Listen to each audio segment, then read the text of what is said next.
나이가 들면서 사람들은 자기의 인생을 단추를 하게 됩니다. 자기의 삶에서 젊었을 때부터 이루고자 하는 수많은 일들을 이루지 못하고 좌절하고 또 뼈아픈 경험과 추억이 있을 것이고요. 그래서 자기도 모르게 많은 마음의 상처를 가지며 한을 가지고 살아가게 됩니다. 6.25 한국전쟁에서 몇십만 명이나 되는 전쟁 미망인과 전쟁 고아가 이제 생겨났을 때 그때 많이 불려졌던 이혜연 가수의 노래 단장의 미아리 고개, 여러분들 다 잘 아실 겁니다. 미아리 눈물고개, 얼마나 애절하게 부른 노래인지. 인민군의 쇠사슬에 묶여서 다리를 절면서 북으로 끌려가는 남편의 모습을 생각하며 여기에 남겨진 그 아내의 노래에서 나오는 그들의 맺힌 한을 우리는 생각을 해보게 되면 가슴이 우리도 절절해지게 됩니다. 우리 한국은 지정학적으로 강대국에 둘러싸여서 이리 밟히고 저리 밟히며 살아갈 수밖에 없는, 참 그래서 우리 한국 사람들에게는 한이 많이 맺혀 있습니다. 근데 우리가 영적으로 생각을 하면요, 조금 더 깊이 생각하면 한국 사람뿐이겠습니까? 한국 사람만 그런 한이 있겠습니까? 다 마찬가지입니다. 저마다의 삶에서 이 세상에 사는 우리 사람들이 부모 품에 있어서 아직 철이 없을 때, 아주 어릴 때를 제외하고는 나머지 어른이 되어서 살다 보면 우리의 삶은 하나의 세상 감옥에서 살아가는 것이라고 할 수가 있습니다. 근본적으로 그 이유는 이 세상은 마귀가 공중 권세를 잡고 지배하기 때문에 마귀가 던져준 생각 속에서, 마귀가 깔아놓은 생각의 프레임 안에서 우리는 살아갈 수밖에 없게 되고 고통과 억압을 느낄 수밖에 없습니다. 가만히 있어도 저절로 이런 고통이 다가오게 되고 답답하게 되고 우리는 세상 감옥에서 살아가는 것 같은 그런 생각을 하게 됩니다. 사람들은 그것을 이기기 위해서 술을 먹기도 하고 담배와 마약을 통해서 잠시라도 답답한 세상 감옥에 갇힌 것을 잊어보려고 그렇게 발부둥을 치는 것입니다. 68세 되는 어떤 여자분이 있었는데요. 한 10년 전부터 뭔가 마음속에 늘 두려운 마음을 가지고 있었습니다. 늘 그전에도 물론 그랬지만 그 정도가 좀 심해지는 것이었습니다. 더운 여름 저녁에 잠을 자려고 하는데 눈을 감으면 눈을 감을 수가 없는 쓸 정도로 두려움과 공포와 답답함이 다가오게 되고 질식할 것 같은 그런 증상이 왔는데, 숨을 열심히 육신적으로 쉬고 있는데도 숨을 쉴 수 없는 느낌, 무덤 속에 갇혀있는 느낌. 건강하고 살아있는 사람이 갑자기 무덤에 이렇게 생매장을 당했다고 생각을 하게 되면 어떤 느낌을 받겠습니까? 발광을 하겠죠. 그 정도의 그 느낌을 받는 단계에 이르게 되었습니다. 방에 들어가도 샤워를 할 때도 그 집에 있는 천정이 하나의 무덤으로 생각되어지는 거예요. 그렇게 되니까 소리를 마구 지르고 싶고 숨이 헐떡헐떡하며 식은땀이 흐르기 시작하며, 그래서 저 좀 살려주세요 하고 개성을 지르고 싶은 마음이 한두 번이 아니라는 겁니다. 그래서 이렇게 마음적으로 공황장애가 오게 된 배경을 따져보니까 얼마 전에 남편이 저 세상으로 가버린 것이었습니다. 그때부터 죽고 싶은 생각이 이분의 마음에 막 엄습해오고 머리부터 발끝까지 나는 죽어야 되겠다. 더 이상 세상을 살아갈 수가 없구나. 두려워서, 너무 공포스러워서, 야, 이거는 차라리 살아있는 것보다 죽는 게 낫구나. 어떻게 하면 죽을까? 이런 생각을 하는 부인의 그 고백을 들으면 참 가슴이 메어질 때가 있습니다. 제 얘기를 해서 좀 안 됐지만 제가 만 17살에 일찍이 집안 사정으로 미국에 속히 이민 들어오기 위해서 한국에 병력 업무를 마쳐야지만 또 이제 미국에 올 수 있다 그래서 해병대를 그때 지원해서 훈련 마치고 백령도 바로 밑에 대청도로 배치가 되어서 군 생활을 했습니다. 그곳에서 제가 2년 4개월을 있었는데요. 처음에 배치받고 나서 받은 느낌이 완전히 감옥에 수감되어 있는 죄수 같은 느낌이 그때 들었습니다. 엄격한 내무 생활에 아침에 6시면 일어나야 되고 밥 먹어야 되고 내무 생활 청소해야 되고 자유란 없는 거예요. 빨래해야 되고 물 기러 와야 되고 밤이면 밤대로 한밤중에 일어나서 해안 초소 근무를 나가야 되고 한밤중에도 몇 번씩 나가야 되는지 몰라요. 그 젊었을 때 얼마나 잠이 많아요. 이렇게 누워있으면 이름을 크게 부르지도 않습니다. 아주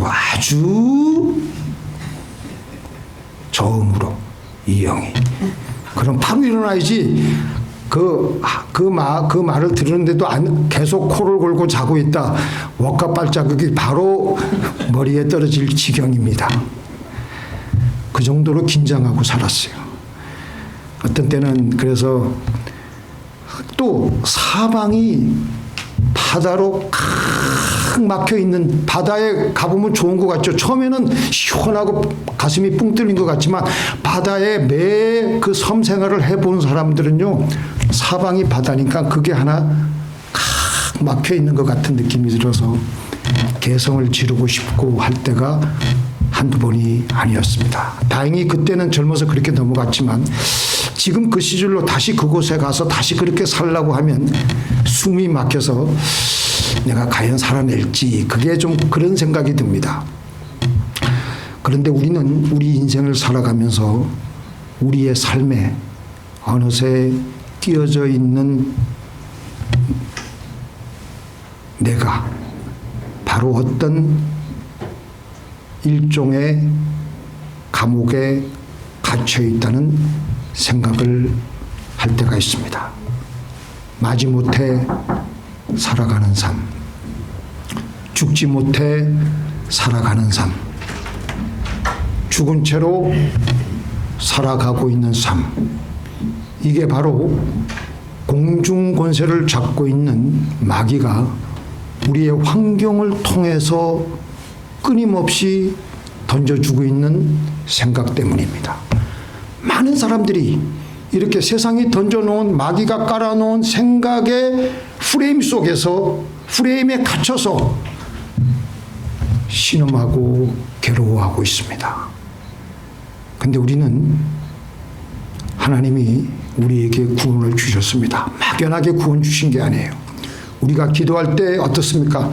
하나님의 성령이 막 부어지면서 우리의 생각에 하나님의 생명이 부어지며 하나님의 자유케 하시는 영이 우리에게 부어집니다. 세상 감옥에 답답하게 갇혀있는 내 영혼이 어느새 공중에 헐헐 나는 새와 같은 자유함을 누리게 되는 것입니다. 이 세상에서도 우리가 기도할 때 자유가 있는 하나님의 나라가 우리에게 임하게 되는 것입니다. 하나님의 나라가 임할 때 우리에게는 참 자유함을 누릴 수가 있게 됩니다. 오늘 우리 예수님께서 우리에게 주시는 꿀팁이 있습니다. 자, 한번 보시겠습니다. 31절, 32절. 우리 한번 같이 읽어볼까요? 중요한 말씀이니까. 그러므로 예수께서 자기를 믿은 유대인들에게 이르시되 너희가 내 말에 거하면 참 내 제자가 되고 진리를 알지니 진리가 너희를 자유케 하리라. 성경 말씀 요한복음 15장 그 7절에 보면요, 내 말이 너희 안에 거하면이 또 있습니다. 근데 오늘 말씀은 너희가 내 말에 거하면 거꾸로 된 겁니다. 근데 거꾸로 된 건데 별 차이가 없는 것 같은데 그거하고는 조금 틀립니다. 오늘 이 말씀은 내가 하고 싶지 않는 하나님의 말씀이라도 내가 순종하고 외향적으로 내 몸을 통해서 나오게 하는 것이에요.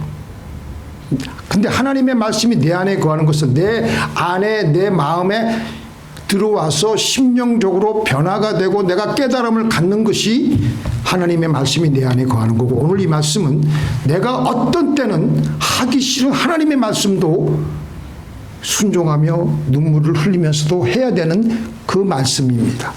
그럴 때 너희가 진짜 내 제자가 되고 진리를 알게 되고 우리는 자유하게 됩니다.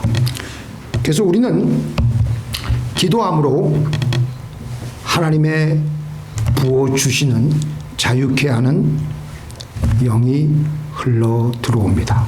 그리고 바로 우리가 하나님의 말에 거하면, 다시 말해서 기도한 대로 행동함으로 우리 안에 이미 들어와 있는 영이 우리가 행동으로 어떤 때는 좀 부자연스럽잖아요. 그러나 우리가 순종하고 육체화시킬 때, 육화시킬 때 이 영은 소멸되지 않고 떠나지 않고 우리에게 뚜렷하게 활성화가 되어서 하나님의 주신 자유가 우리 안에 넘실넘실 거리는 것입니다. 그러니까 이렇게 너희가 내 말에 거하면 나에게 와 있던 하나님의 영이 내 삶에서 내 몸을 사용해서 말씀대로 살아감으로 하나님의 자유케 하는 영은 더 강해지므로 나는 하나님이 주시는 자유를 맛보게 되는 것입니다. 자, 우리 이 말씀 한번 볼까요? 여기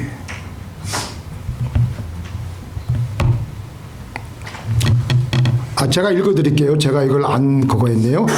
요한복음 4장 34절에 보면 예수께서 이르시되 나의 양식은 나를 보내신 이의 뜻을 행하며 그의 일을 온전히 이루는 이것이니라. 예수님의 양식은 뭐라고요? 나를 보내신 이의 뜻을 행하는 것이 예수님의 양식이라고 했어요. 그럼 우리에게도 양식, 우리가 하나님의 뜻을 행하고 하나님의 뜻을 그대로 이루는 것이 우리의 영혼에게는 큰 양식이 된다는 것입니다. 조금 이해가 안 되시나요? 내 안에 들어온 말씀, 내 안에 들어온 자유케 하는 성령이 그 원하신 대로 우리가 살아가니까 그 성령이 우리에게 소멸되지 않고 더 강력해져서 내 영혼의 힘이 되고 내 영혼의 양식이 되는 것입니다. 믿습니까? 그래서 우리 영혼이 공중에 나는 새처럼 저 천공을 자유롭게 날아다니는 것과 같은 자유함을 우리는 맛보게 되는 것입니다. 진리를 알지니 진리가 우리를 자유케 한다. 바로 여기에 행복이 있는 것입니다. 말씀은 들었지만 성령의 은혜는 받았지만 전혀 행하지 않고 들어온 우리에게 이미 임한 성령이 거할 육체가 없으면 성령은 어떻게 된다고요? 소리 없이 소멸됩니다. 그래서 하나님은 우리에게 성령을 소멸치 말라고. 그래서 우리는 우리 안에 오늘 지금 많이 은혜를 받았잖아요. 우리 안에 들어온 성령이 잘 거하실 수 있도록 그 성령과 동행하려면 성령님께다가 거기에다 맞는 육체의 옷을 우리는 입혀놓는 작업을 이 예배당 문을 나가는 순간부터 내 안에 계신 성령님께 육체의 옷을 입혀놔야 돼. 근데 하나님으로부터 감동받고 은혜받고 이미 들어와 있는 성령님에 대해서 우리가 그냥 신경 쓰지 않고 가만히 있으면 우리 안에 들어오신 성령님은 우리 안에서 어느새 소리 없이 소멸됩니다. 그래서 우리의 삶에 아무런 변화가 없게 되며 우리는 계속 답답하게 살아갈 수밖에 없게 되는 것입니다.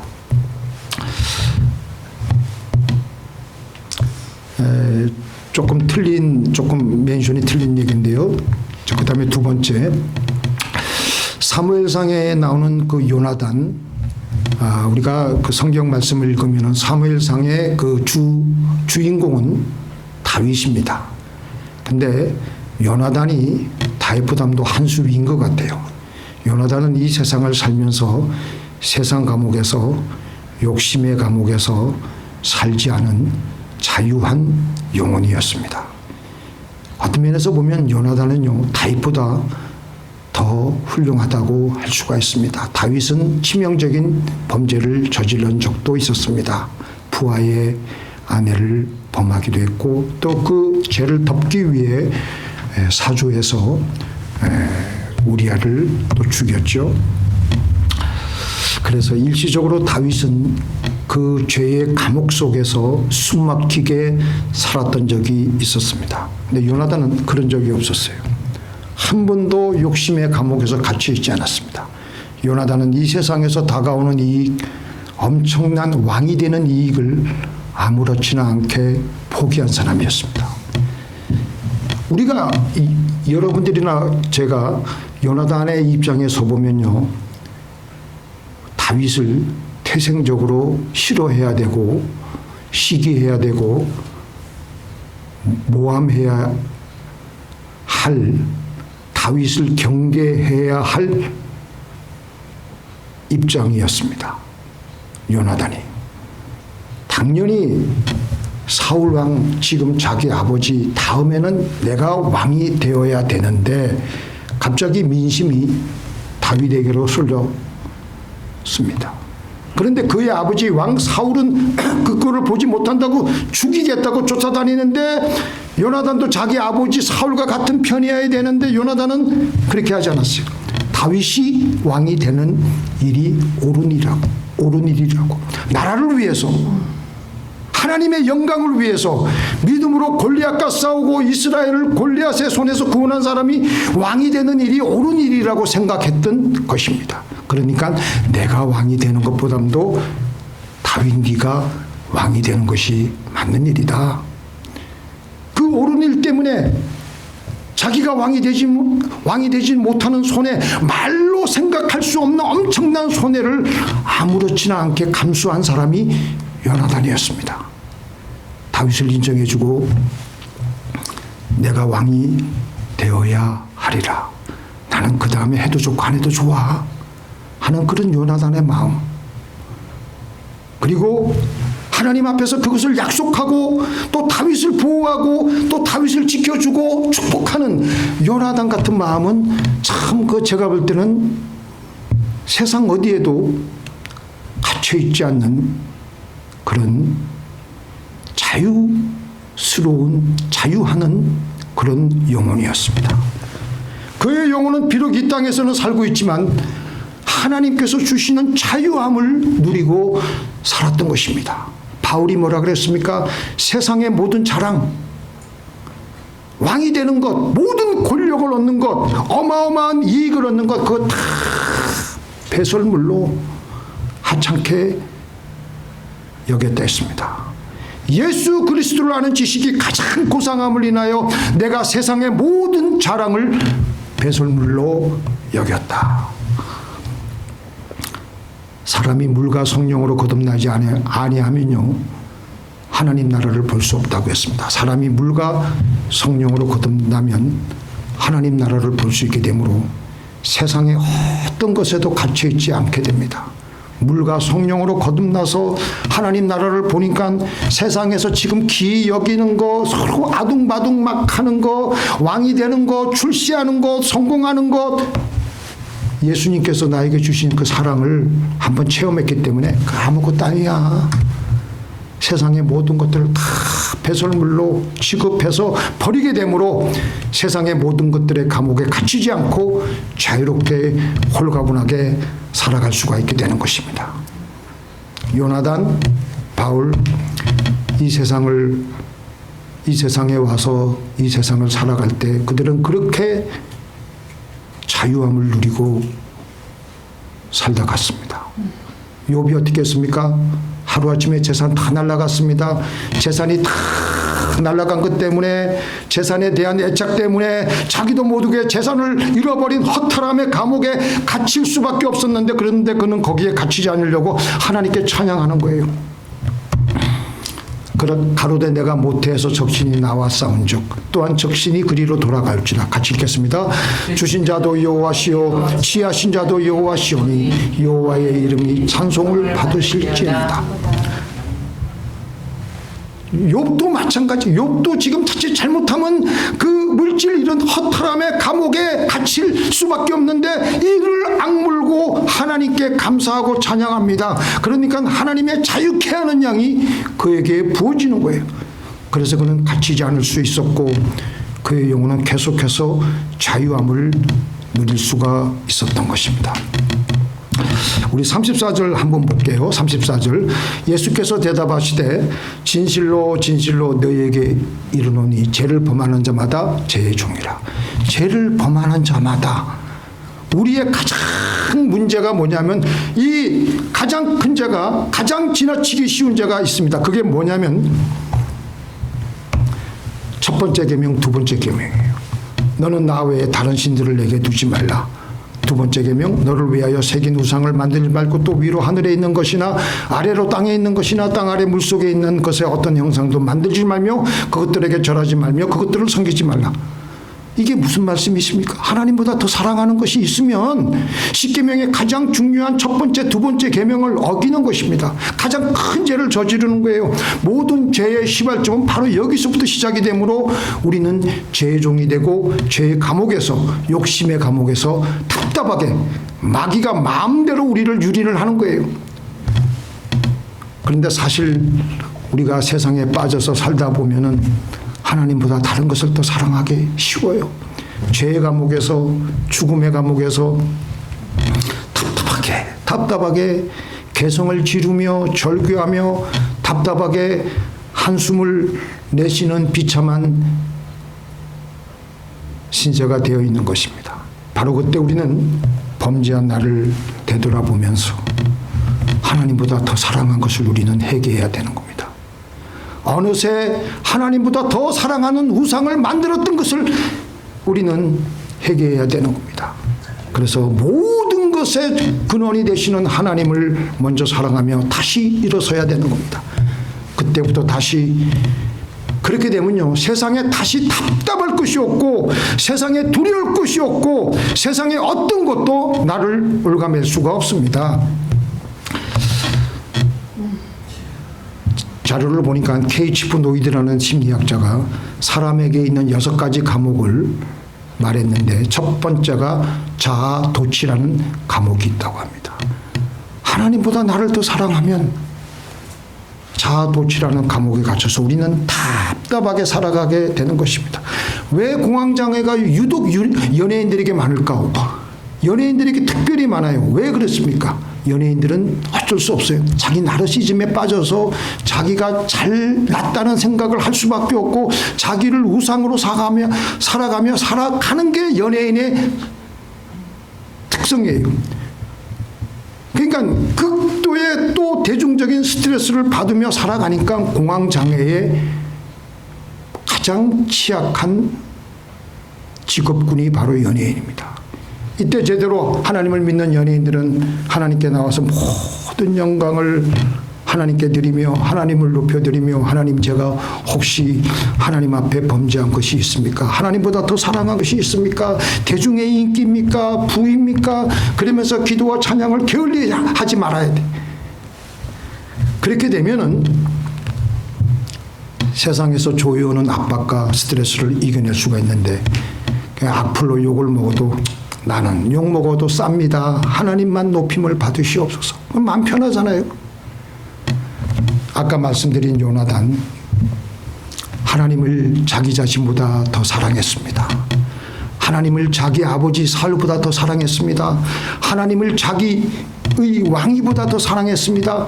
다윗은 또 어땠습니까? 다윗은 사울의 추격을 받아서 도망다니며 죽을 고비를 계속 넘길 때, 그때 오히려 이 다윗에게 사울을 죽일 수 있는 기회가 주어졌어요. 그 부하들이 이때야말로 하나님이 당신에게 주신 절호의 기회가 아닙니까? 당장 저 죽이십시다. 그런데 다윗이 뭐라 그랬습니까? 여호와께서 기름 부으신 자를 치는 것은 여호와 앞에서 내가 결단코 금하리로다.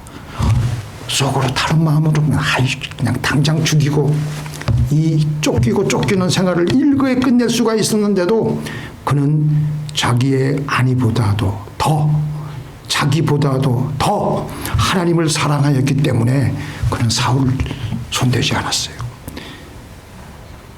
그렇기 때문에 다윗이 얼마나 하나님이 주시는 자유를 누렸는지 우리는 알 수가 있습니다. 그렇게 되니까 그 쫓기는 와중에서도 죽음의 순간에서도 그는 하나님께 이렇게 고백하지 않았겠어요? 다 잘 아시는 말씀 시편 23편 1절 2절 여호와는 시작 여호와는 나의 목자시니 내가 부족함이 없으리로다. 그가 나를 푸른 초장에 누이시며 실만한 물가로 인도하시는도다. 그가 나를 푸른 초장에 누이시며 불안함이 없는 거예요. 답답함이 없는 거예요. 하나님이 나를 누이시니까 지금 자기는 하나님이 주시는 자유함을 누리고 있는 겁니다.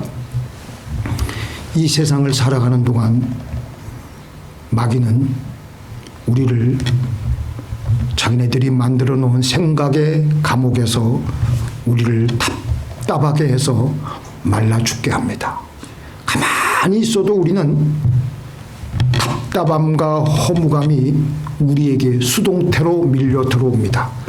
그러나 우리가 기도하며 하나님께 있는 힘을 다해 찬양하며 능동태로 금식하며 기도할 때 자, 우리 한번 같이 읽어볼까요? 시작. 나의 기뻐하는 금식은 멍에의 줄을 끌어주며 압제당하는 자를 자유케 하며 모든 멍에를 꺾는 것이 아니냐.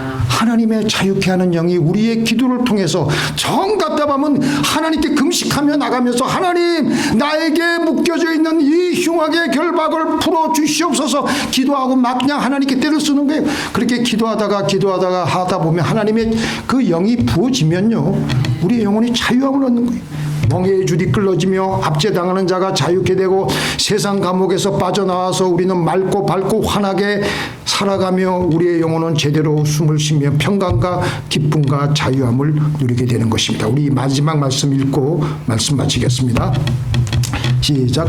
주의 성령이 내게 임하셨으니 이는 가난한 자에게 복음을 전하게 하시고 내게 기름을 부으시고 나를 보내사 보내된 자에게 자유를 눈먼 자에게 다시 보게 함을 전파하며 눌린 자를 자유케